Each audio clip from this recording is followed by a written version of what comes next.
Salut à tous la team OL, Thomas M. Show pour OL Fan TV. Je me retrouve de nouveau à Paris ce week-end. Regardez, le ciel est un peu gris. Mais ne vous inquiétez pas, je ne quitte pas la capitale des Gaules pour la Ville Lumière. Parce que la Ville Lumière, c'est l'Olympique Lyonnais. En tout cas, c'était pas trop la lumière hier au Groupama Stadium. L'Olympique Lyonnais a fait match nul contre le Stade de Reims. On se devait de gagner, je l'avais dit, c'était un must-win game, un match que nous devions absolument gagner après cette grosse contre-performance contre Strasbourg en Coupe de la Ligue. Et nos Gones ont encore une fois été très décevants. Le résultat aurait pu être pire pour nous, on aurait pu perdre tout simplement, donc ça aurait pu être tout simplement catastrophique. On n'a vraiment pas été bon du tout les Gones, hein. On a été mené au score, on est revenu au vestiaire avec un 1-0 et ce qui revient dans toutes les bouches, c'est toujours les mêmes excuses de la part de Bruno Genesio. Et puis on constate toujours évidemment les mêmes choses de match en match, de semaine en semaine, de mois en mois. Une équipe absolument irrégulière et surtout qui souffre des mêmes maux, qui est incapable d'apporter de la créativité, qui est incapable d'apporter du mouvement, qui est incapable d'apporter du jeu et surtout qui est incapable de bien gérer les transitions offensives, défensives, et ça commence à se voir, c'est criant. Et Bruno Genesio, à l'écouter à chaque fois dans ses conférences de presse d'après-match, il trouve toujours la solution, il analyse tout, mais il trouve jamais les solutions, et c'est ça qui m'inquiète le plus. C'est que la Rudy Garcia Academy, j'ai l'impression, c'est qu'on se trouve des excuses et qui sont toujours les mêmes chaque semaine. On voit ce qui va pas, mais on n'arrive pas à le changer. Donc il y a un véritable problème. Alors l'équipe d'hier soir était toujours alignée en 3-5-2. Une équipe classique, hein, qui a vu Lopez revenir dans les cages de l'OL. La défense centrale à 3 de Nayer, Marcelo, Marsal. Surprise sur le latéral droit, ce n'est pas Kenny Tété qui a débuté, c'est Léo Dubois. À gauche, Ferland Mendy. Au milieu de terrain, on retrouve le double pivot classique à Ndombele. Et puis sur les côtés, on a retrouvé un Memphis Depay en pointe avec Bertrand Traoré. Vous voyez, c'est une équipe absolument classique sur le papier. On va l'analyser cette équipe, hein. Alors je vais comme d'habitude faire une petite revue d'effectifs on commence par les statistiques générales de ce match. 15 tirs côté lyonnais contre 9 tirs côté rémois. 5 cadrés pour nous, 5 cadrés pour eux. On a tiré encore beaucoup au but. 253 passes réussies dans le dernier tir pour nous et 69 seulement pour les rémois.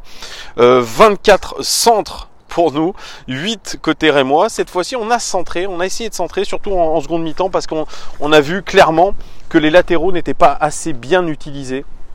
Et dans le schéma du 3-5-2, les latéraux et les pistons, notamment Mendy et Dubois, sont très importants. Et en première mi-temps, ça n'a pas du tout été le cas. On n'a pas réussi à trouver les bons décalages. Et en seconde mi-temps, on a quand même centré pas mal de fois, mais avec très peu de réussite. 67% de possession pour l'Olympique Lyonnais. C'est encore criant, on avait 70 je crois contre Strasbourg, on a le pied sur le ballon, on a la maîtrise du jeu, mais par contre on prend des contres. Et c'est ça qui est hallucinant. Et moi je trouve, il y a un truc qui vraiment me choque. J'ai l'impression que cette équipe est à court physiquement. J'ai vu des joueurs qui tiraient la langue, sachant qu'on a fait quand même une petite préparation de 3 jours en Espagne, soi-disant sous le soleil de l'Andalousie. Eh bien ça nous a absolument pas servi, j'ai l'impression. Les joueurs sont fatigués. Alors on a l'habitude de dire qu'une équipe qui a le ballon se fatigue moins. Eh bien franchement, moi j'ai l'impression que plus on a le ballon, plus on est fatigué. Si vous faites référence aux 2 confrontations contre City, on a lâché la possession et pourtant on paraissait beaucoup moins fatigué, et c'est là où je me pose un peu la question aussi de la préparation physique. Donc dites-moi aussi en commentaire, là je dis ça tous azimuts, mais dites-moi en commentaire si vous aussi vous trouvez les joueurs cramés. Moi je pense pas que ça soit un problème d'envie, je pense que c'est un problème de cramage de jambes, tout simplement. 63% de possession dans le camp adverse, qui est aussi montre qu'on avait un bloc assez haut. 14 passes réussies dans la surface sur 36. 36 ballons dans la surface, 14 passes de réussi dans la surface, c'est la moitié, c'est pas terrible. Reims a eu 4 passes réussies dans la surface de réparation sur disque. Et pourtant, ils nous ont marqué un but et ils auraient pu en planter un deuxième. C'est dire vraiment cette statistique, elle est édifiante. Et puis les expected goals, nous aurions dû marquer 1,39 buts. Nous en avons marqué un, nous avons légèrement sous-performé et Reims aurait dû mettre 1,31 buts. Ils en ont mis un. Preuve que dans ce match, il n'y avait pas d'occasion de très grande qualité. Et l'OL n'a pas réussi à se procurer de belles occasions. Ça aussi, c'est édifiant, c'est peut-être aussi inquiétant. Et puis au niveau de l'indice de pressing, c'est 6,63 passes autorisées à l'adversaire avant une intervention défensive, ce qui est très très bon. La moyenne du Paris Saint-Germain, c'est 8. La moyenne de l'OL, c'est un poil plus, donc c'était voilà, on avait un pressing tout à fait correct. Reims, lui, avait 23 passes, nous autorisait 23 passes avant de faire une intervention défensive, donc il n'était pas venu pour jouer vraiment le pressing à fond. On fait l'analyse joueur par joueur. Anthony Lopez, il fait un bon match. Il a malheureusement pas beaucoup d'actions à faire, mais voilà, sur le but, il n'y peut rien. Parce que c'est vraiment un problème d'animation défensive et de transition surtout. Donc il n'y peut rien. Il fait un match correct. Anthony Lopez, Denayer, franchement, il fait encore un bon match. Moi, je le trouve beaucoup plus impliqué dans la création à partir de l'arrière. Il porte le ballon, il essaye de créer des décalages, il essaye de jouer surtout vers l'avant. Et puis défensivement, j'ai pas grand chose à lui reprocher. Sur le but, il tacle, mais malheureusement, c'est parce que ses coéquipiers n'ont pas fait le job avant. Donc il est absolument pas responsable pour moi. 30 passes réussies sur 34 pour lui, un duel réussi, 5 ballons récupérés, 2 tacles réussis et 2 dégagements. C'est le record côté lyonnais dans ce match. Des statistiques plutôt correctes, mais vous voyez, il n'y a pas eu beaucoup d'interventions défensives à faire au final parce que on n'a pas été non plus assiégé. Marcelo, il fait un match correct sans plus, 37 passes réussies sur 43, 4 ballons récupérés et 2 dégagements, c'est aussi le record côté lyonnais dans ce match. Voilà, il n'y a pas eu la citadelle à défendre, pas du tout, hein. Reims a eu plus à faire au niveau défensif, et encore. Marsal, lui je l'ai trouvé médiocre, Marsal. Bon, alors lui aussi il essaye de porter le ballon, essayer de créer de l'arrière, mais pareil, c'est un peu compliqué. Surtout qu'il n'a pas été très précis dans ses choix. Et vraiment, sur le but qu'on encaisse, je le tiens un petit peu responsable parce que certes, il cadre le joueur rémois, mais il ne va pas dessus. Il l'attend, les mains dans le dos. Et oui, vous pourrez me dire, tiens, c'était à Mendy de couvrir. Ok, mais Marsal doit être beaucoup plus agressif dans son comportement envers le joueur rémois. Il le laisse finalement centrer assez facilement. Donc il est imputable sur ce but. Moi je ne l'ai pas trouvé excellent, Marsal. À l'image de l'équipe. Léo Dubois qui profitait d'une titularisation sur le côté droit. 34 passes réussies sur 36, ce qui est pas mal du tout. 10 passes réussies dans le dernier tir sur 10. C'est une excellente statistique. Alors, par contre, une statistique qui est affligeante, surtout qu'il a un très bon pied droit, on le sait. 0 centre réussi sur 6, ça c'est cata. Et un duel réussi sur 3, c'est le record du match, tout simplement. Moi, je l'ai trouvé dans le jeu très intéressant, très sérieux, Léo Dubois.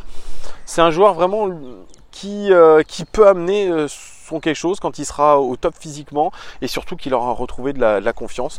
Moi, franchement, il est peut-être moins physique que Tété, mais je le trouve beaucoup plus à l'aise techniquement. Alors bien sûr, la qualité de centre, il faut absolument qu'il travaille ça parce que 0 centre réussi sur 6, ce n'est pas possible. Ferland Mendy, qui a fait un match à la Ferland Mendy, un match plutôt correct, même si je regrette son implication défensive qui est un peu moindre sur le but qu'on encaisse, mais bon, voilà. Alors statistique comme Léo Dubois, 0 centre réussi sur 3, c'est très peu. Ça, il faut vraiment faire un atelier à l'entraînement, il faut qu'ils apprennent à centrer les mecs parce que ça va plus du tout. 6 ballons récupérés, c'est le record du match, tout simplement, une interception, record lyonnais.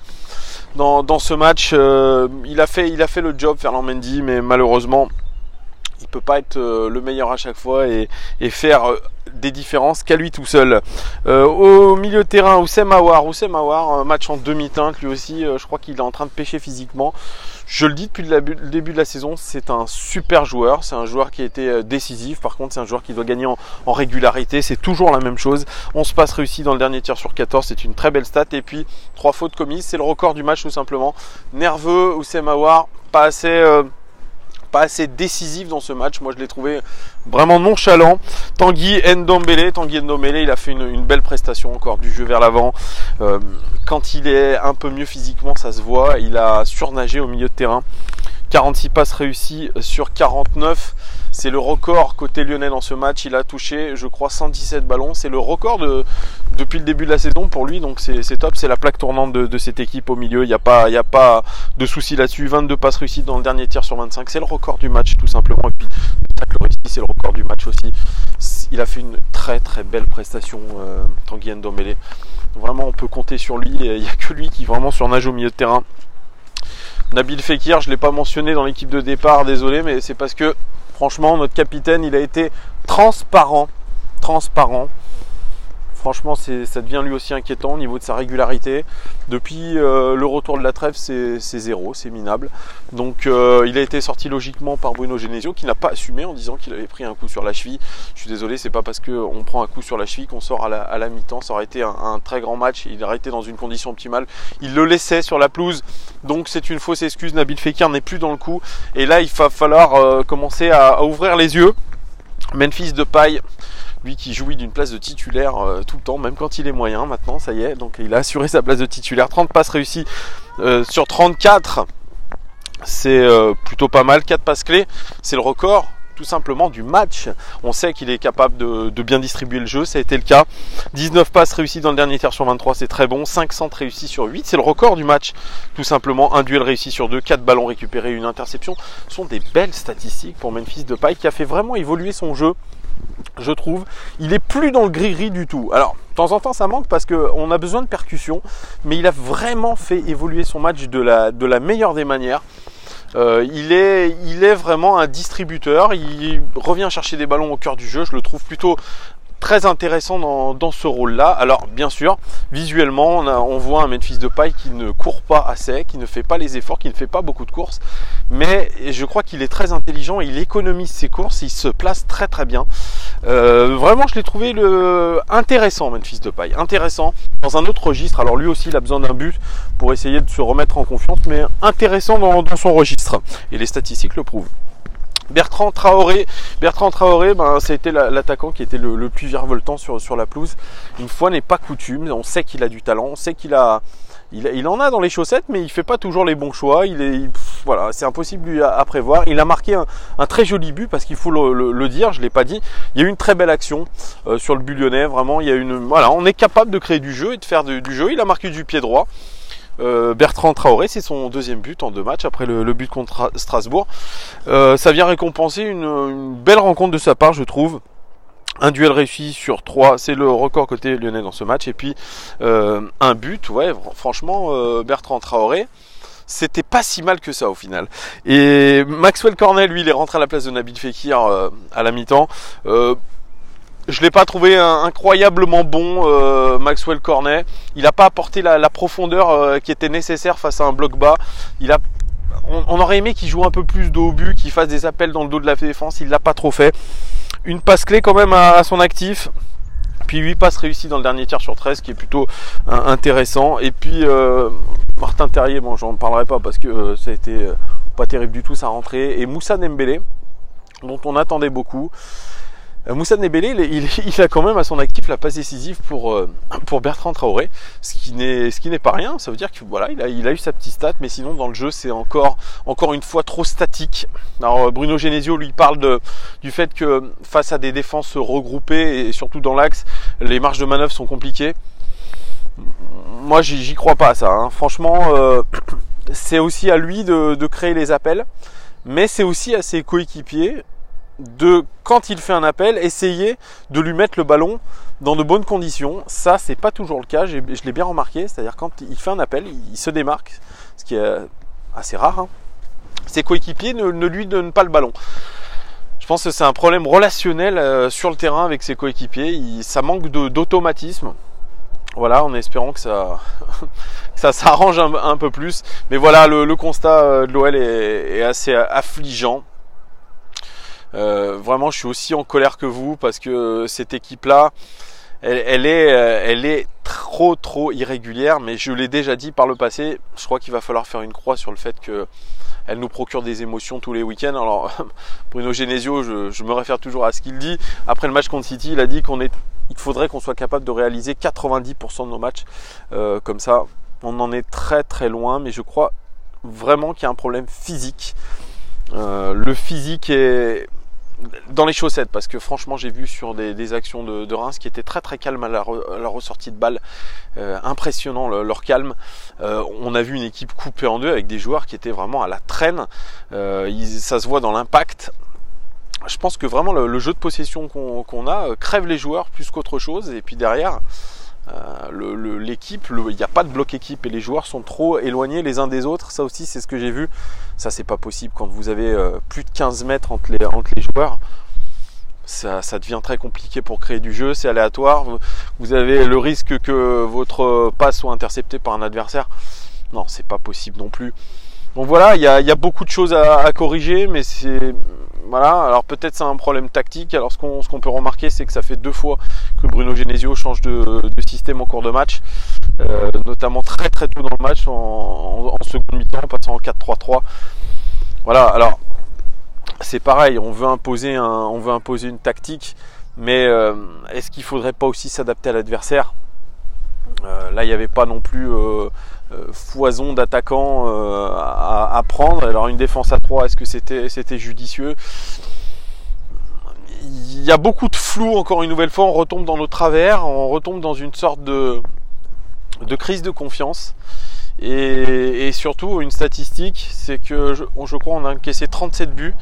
À ce moment de la compétition, ça ne nous était pas arrivé depuis la saison 96-97. Donc cette défense est un peu en difficulté, mais je parlerai pas uniquement de la défense, je parlerai vraiment du bloc équipe qui défend très mal ensemble, et ça commence à se voir, surtout dans les moments compliqués. Voilà les gars, moi c'était mon explication du jour. Dites-moi vous ce que vous avez pensé de ce match. Est-ce que vous êtes dégoûté? Qu'est-ce que, à votre avis, pourquoi cette équipe-là nous propose ce genre de spectacle? Est-ce que vous en voulez encore une fois à Bruno Genesio? Est-ce que vous en voulez à Nabil Fekir? Dites-moi tout. Qui vous avez aimé aussi dans ce match, hein? Dites-le moi. Voilà, les gars, je vous souhaite très belle journée. Regardez là, il fait pas très beau, mais on est au Jardin des Plantes, c'est assez joli, hein. Paname, c'est la classe quand même, hein. C'est très beau. Ciao les gars, bonne journée.